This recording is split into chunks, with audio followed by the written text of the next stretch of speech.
So right now we actually, kind of bucking the industry trend a little bit. We don't have a charging app in the traditional sense of it. We don't want, the sort of walled garden experience. Everyone's juggling all these different apps. Yeah. Our model is to really think of these sites as a gas station of the future. Make it as easy as people to pull up, plug in, pay, and get out of here. Right. So we have card readers on every stall. So if you come for the first time, you're just getting through the city, or if you come all the time, you can always use that card reader. Welcome to another episode of Out of Spec Dave, where today I find myself in Manhattan, New York City, just like I pictured it. Skyscrapers and everything. Here we are at Revel. This is a brand new facility here where we've got some Kempower 320 kilowatt, high speed, high power, 24/7 DC fast charging for the first time, 24/7 in New York City. And I came down here today to meet my new friend Bobby, who's head of PR for Revel. And we're gonna ask him a lot of questions about what's going on here at this site, what's going on in general with Revel, and what are the challenges of trying to empower and electrify and provide electricity, really good ways for people to charge their electric vehicles here in one of the toughest places in the world, New York City. So let's get into it.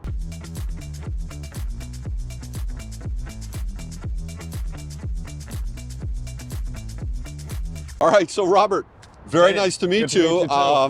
This is a great day here in New York City. Robert, tell me a little bit about you, what your role is at Revel, and what we're going to learn today here. Sure. So I run PR for Revel, so happy to talk about anything and everything that we do here.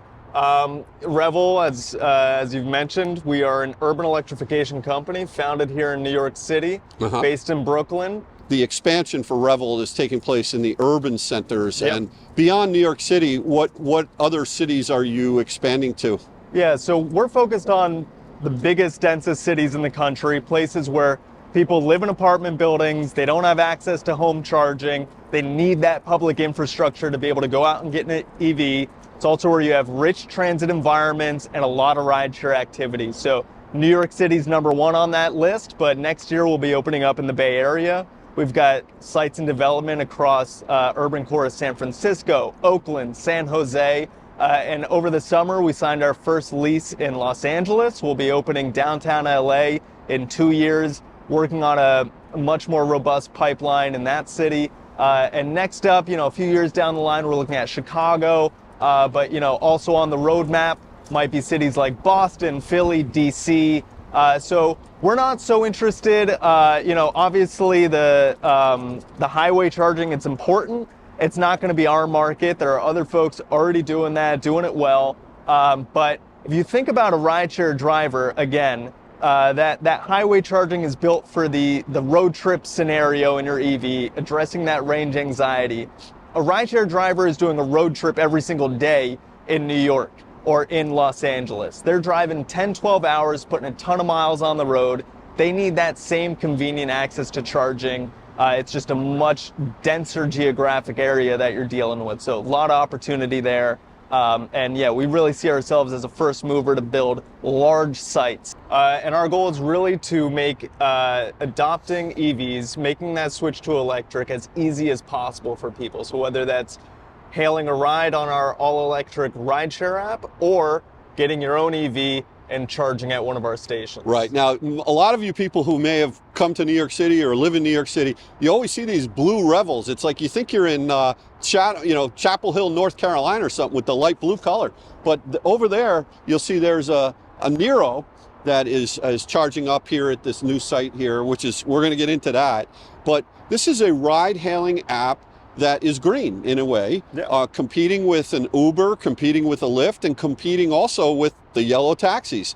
I have actually yet to take a Revel drive, and I'm going to do it. Yeah, we can fix that. And I definitely want to do it. In addition to Revel being a rideshare company, one of the things that I admire most about this company is that they're sharing the network to be able to charge your own fleet of vehicles with the general public.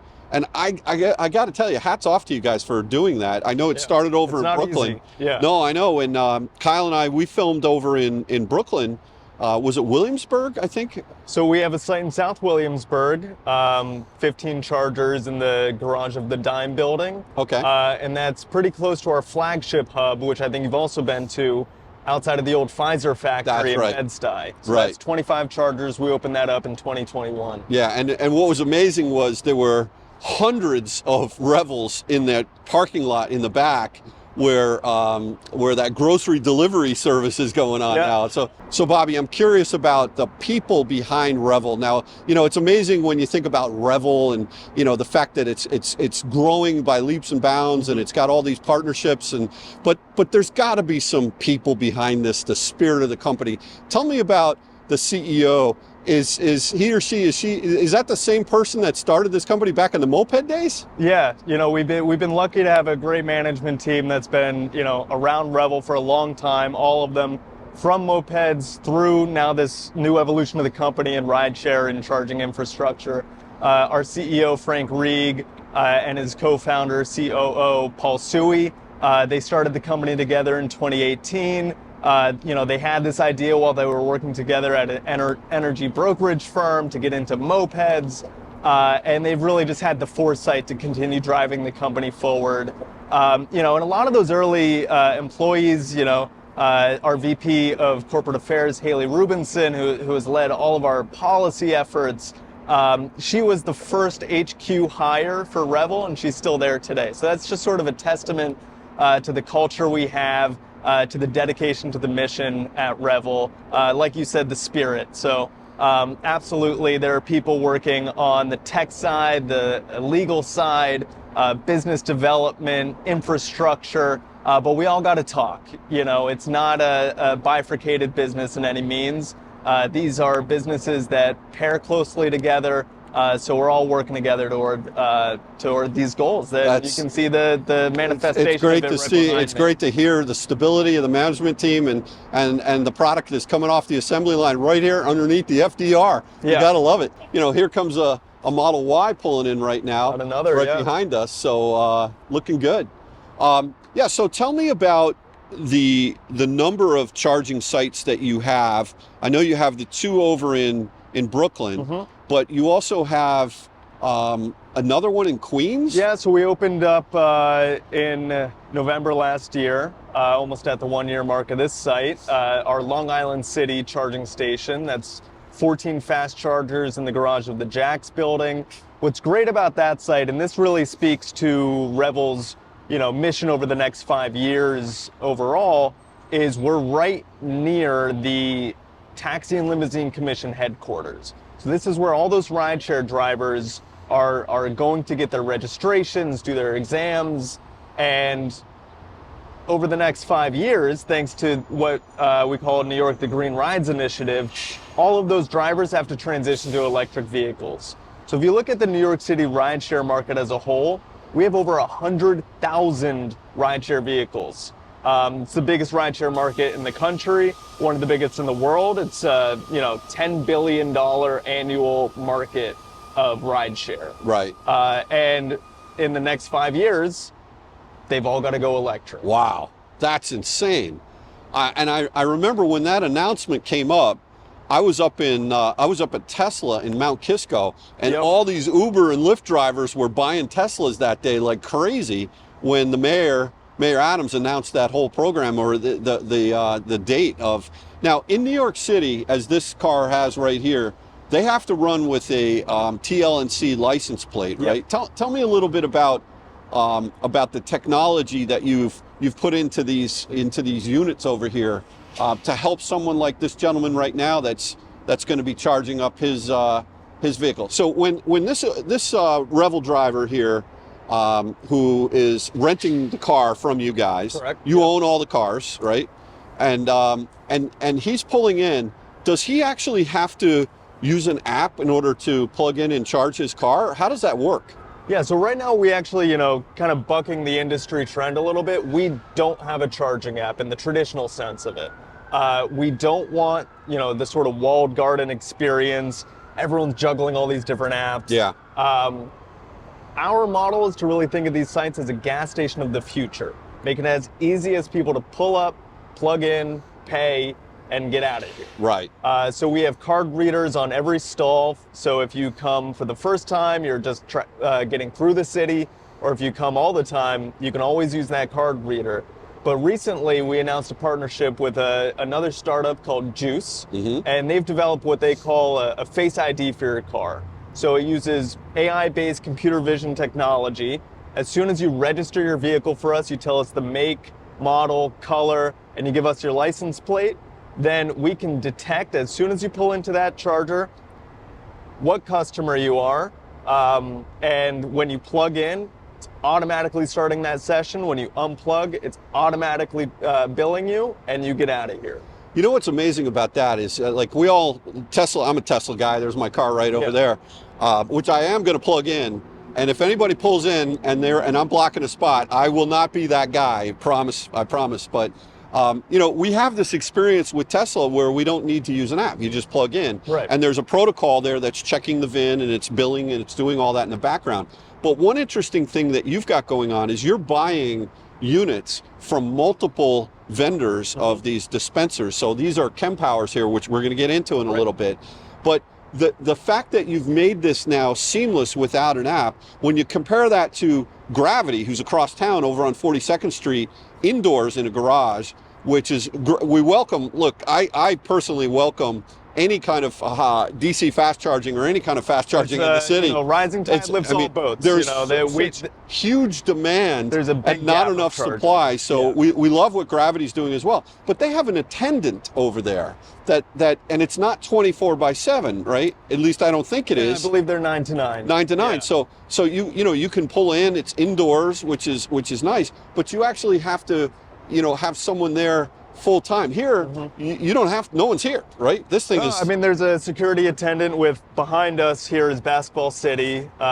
You know, it's a big event space, a lot of basketball courts. So this is an active parking lot for them, but this is the Revel space. Yeah. So you can pull in here, any hour of the day, any day of the week, and manage your charge by yourself. And I like the fact that you've got some security lights and you've got 3 or 4 or 5 security cameras all spaced around here, which is a good thing. Yeah. And this is literally, I mean, is that the Brooklyn Bridge right there? Or is that's the Manhattan Bridge. That's the Manhattan Bridge. And this is the FDR Drive, one of the busiest highways in the city. Yeah. We're right by, you know, of course, the Lower Manhattan Central Business District. Yeah. So again, getting back to that, you know, rideshare driver use case, these are guys that have to charge every time they're going out for a shift.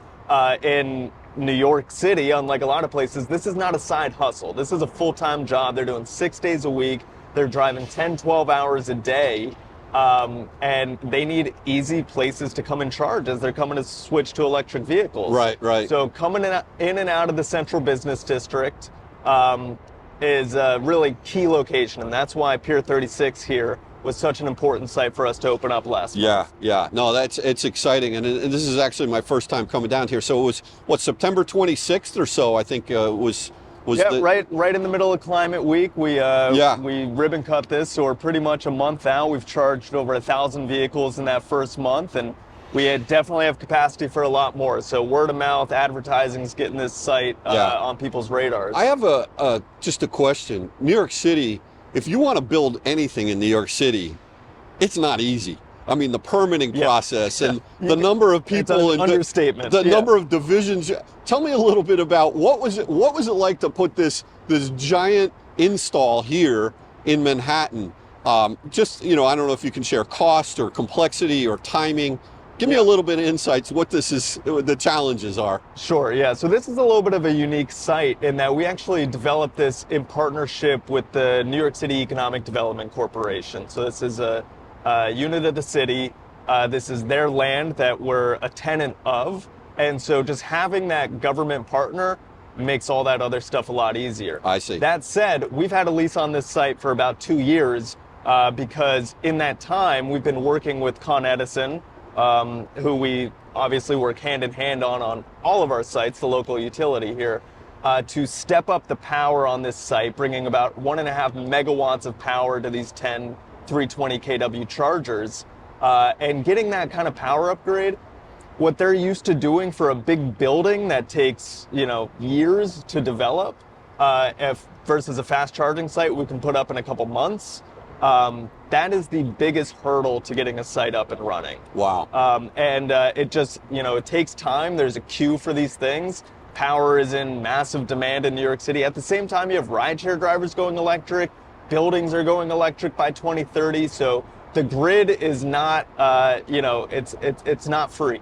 There is a lot of demand on this. So this install, we were talking a little bit earlier about this. What I find fascinating is that each one of these units is able to put out 320 kilowatts. None of these cars here can charge at 320 kilowatts. So you've kind of future-proofed. You got to think about the customer 3, 4, 5 years down the line. Right, and I mean, I just recently was on the Seattle to Boston road trip on Out of Spec Motoring. If you haven't checked that out, check it out. It's a lot of fun.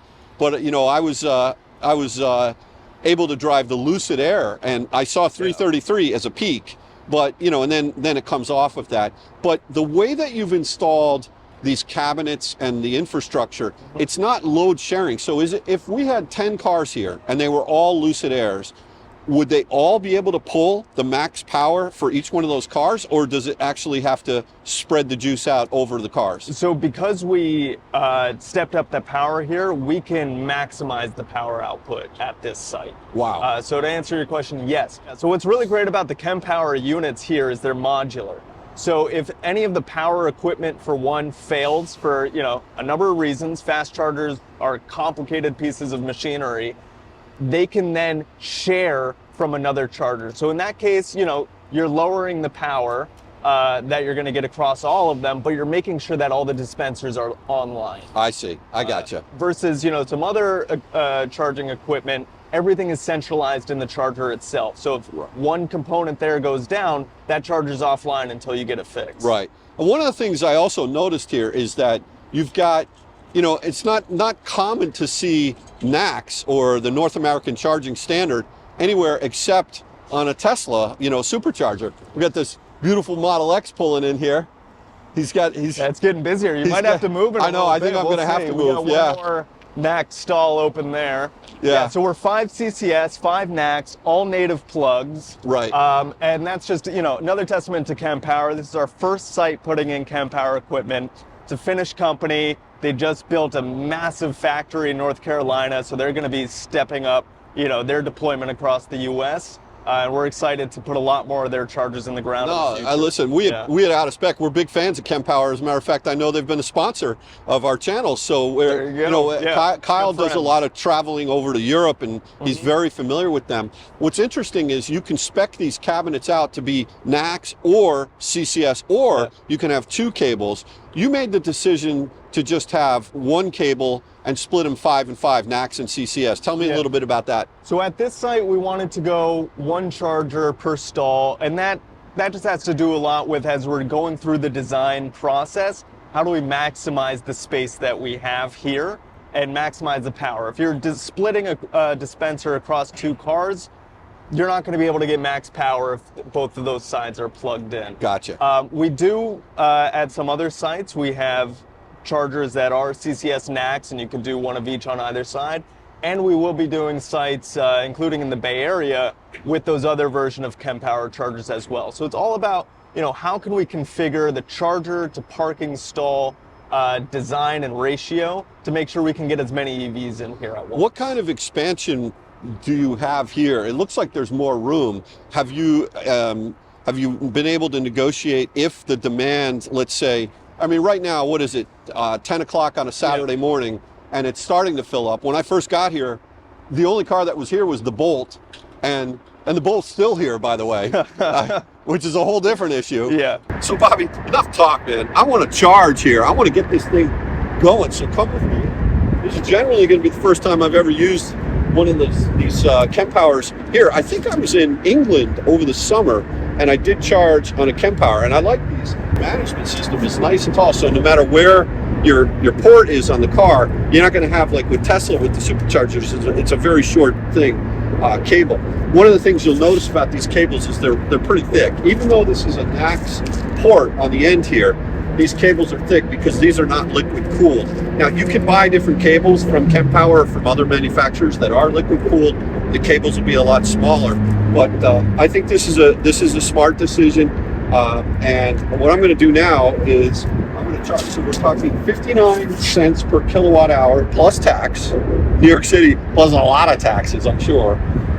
That, by the way, is the same rate that Gravity charges over on the other side of Manhattan here. So, all right, I'm going to figure this out. So one thing I'll say there about our cost, Dave. So 59 cents a kilowatt hour here. At our other sites, it's 54 cents a kilowatt hour. So you're paying a little bit of a premium for the faster chargers and the location in Manhattan. Right. Now the other sites that you have in Queens, what are they? Tell me about those dispensers and what are they putting out? Yeah, so we have tritium dispensers at our other locations in South Williamsburg and in Long Island City. We got 150 kW tritium chargers. Our first site in Bed-Stuy, 75 kW chargers. That, again, remember, we opened in 2021. There wasn't a lot of option for equipment, but what we did there is we built it such that we can take those chargers out and put in faster chargers. All the equipment is rated and ready for it. So when we think it's time to make that investment, we'll be able to step that up. I got it. Okay, cool. All right, that's great. Because as you know, 75 kW, once considered fast charging. Well, that's like a V2 if you're sharing a supercharger. It's, splits it and what have you. So, all right, so it says this facility has a pre-authorization charge of $50. Bobby, let me have your wallet. No, I'm just kidding. I'm kidding. All right, so it will be cleared from your statement within 72 hours. Okay, that's fine. Let's push this button. Now, I'm just going to use my phone here. And there we go. Authorization. And authenticating. There we go. Wow. Okay, yeah, now this cable, man, oh man. This is a serious cable. But look at this. On the end, we've got a Knack's port. Plugging it in. There we go. Preparing to charge. I'm at a 47% state of charge. Now this is a Tesla Model 3. This happens to be a performance model. And this is this is a brand new car, Bobby. This is the second. Beautiful. Oh, I love it. I love it. Very nice. It's the second DC fast charging that I'm doing. The first one was at a Tesla, not here, obviously. And I didn't precondition or anything like that. It's probably about 60 degrees out, and it's ramping up. It started off at 45 kilowatts. It's going to 69 kilowatts right now. But at a 47% state of charge, typically these cars will pull about 105 kilowatts at a supercharger, a V3, at about a 50% state of charge.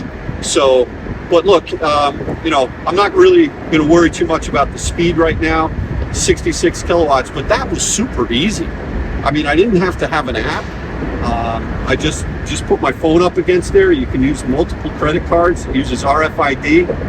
And this is good. All right, so Bobby, I see this sign here. Tell me a little bit about this partnership you have going on with Uber. Yeah, so this is really interesting, really core to our business right now. Like I mentioned, New York City, all Ubers have to go electric in the next 5 years. About 10,000 of them have already.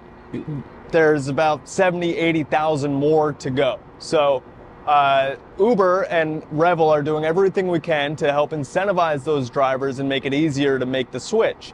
What's really interesting about this, because again, Uber, they've invested $800 million worldwide to help drivers get EVs, to subsidize charging. They have partnerships with other charging providers as well. What's really new and innovative about this partnership is that they have guaranteed use of our sites on a monthly basis. So they have told Revel that every month you're going to get a certain use from Uber drivers, and if we don't hit that, we're going to financially backstop it on both current sites and the next 100 stalls we put in the ground. So that gives us the confidence to go out and build, especially in neighborhoods where there might not be much EV adoption because they don't have that public infrastructure yet. We can go there with this guarantee from Uber that site is going to get used on day one. Right. So if I'm an Uber driver and I compare the pricing, because now I want to lower my costs. I'm running my own little business. And I think over at JFK, the Tesla superchargers are getting somewhere around 48 cents a kilowatt hour. So if you've got the, if you subscribe as an Uber Pro member here, you'll get 25% off of 59 cents a kilowatt hour. You're going to be cheaper than charging at Tesla. Hey Bobby, isn't it interesting how you got 5 CCS and 5 Knack ports, and look what we got going on here. Nobody charging on the CCS, and we got all Teslas here. Oh man, it's unbelievable. Hey Bobby, one thing I wanted to ask you about, I know everything that you've done and that I've seen from Revel is DC fast charging. That's right. But I think one of the challenges is, if you're living in these apartment buildings, having AC charging level 2 on the street, is that, first of all, do you agree that we need more of that in the city? And second of all, are you guys at Revel going to be part of that sort of solution? Yeah, it's a great question. It's a great point. We don't have anything against level 2. We're focused on building the DC fast charging because that's what we think, rideshare drivers are going to want to use most. Every minute spent at the plug is time that they could be on the road earning. But absolutely, I mean, this needs to be a web of charging. There's different use cases, residential areas. If we can get curbside charging on the sidewalk, let's do it.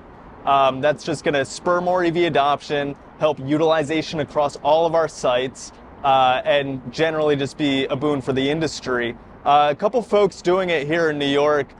It's Electric out of Brooklyn. They've got a really sleek level 2 charger.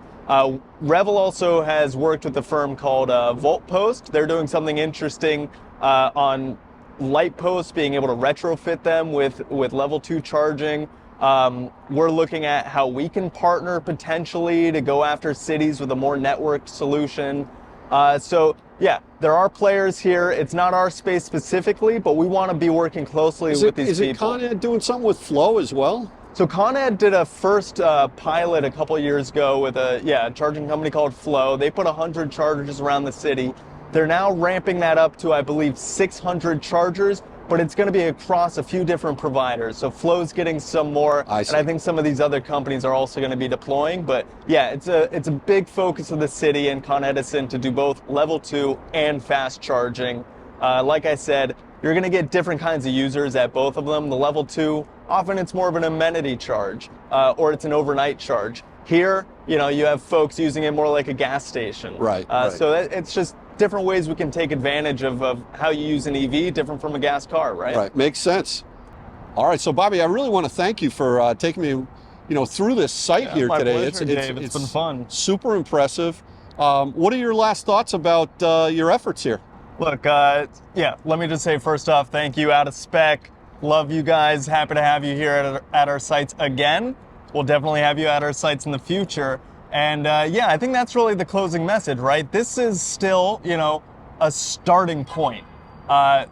We might be out of that first phase of EV adoption, EV charging in the city. The egg is cracked, whatever you want to call it. Mm-hmm. This is still a young industry here. Yeah. There's a lot to go. So Revel, we're doing our part, 300 chargers by the end of next year. Yeah. The gap to 2030 is thousands of chargers. You're going to see a lot more investment from other companies coming here. And it's really just going to lift this industry up.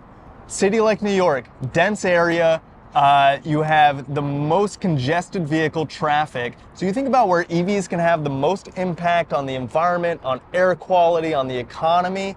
It's big cities like this. Let's stop breathing tailpipe emissions. Let's electrify this thing. Revel's happy to do our part to do it. Good. Well, on that note, I'd like to thank everyone for joining another episode of Out of Spec Dave. I've learned a ton here. I'm pumped. This is my hometown. I love it. I love that Revel's here. I bring on the competition as well. There's so much demand. This 2030 mandate for all these Ubers and Lyfts, and you're going to be expanding your fleet as well. Yeah. Man, oh man, we got a lot of growth to do. So it's not going to be one firm that does it, but I'll tell you what, Revel's doing their part. Thanks again, everyone, for watching another episode of Out of Spec Dave. We'll catch you on the next one. Take care now. What car are you taking home today? Revel Tesla Model Y, best way to get around the city. I would expect nothing less, pal. You enjoy. Have a good day. Take care now. Bye-bye.